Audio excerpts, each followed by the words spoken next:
Жимс манай орон самар таслал жимс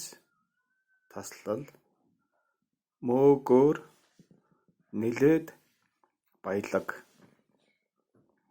цэг самар таслал жимс энэ ихэвчлэн 8 таслал 9-р сард боловсрч гүйцэнэ цэг самар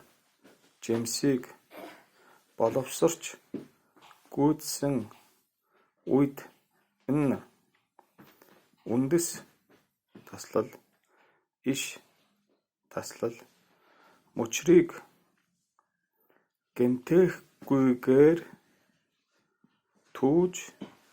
авах хэрэгтэй цэг иш таслал мөчрийг гэмтээх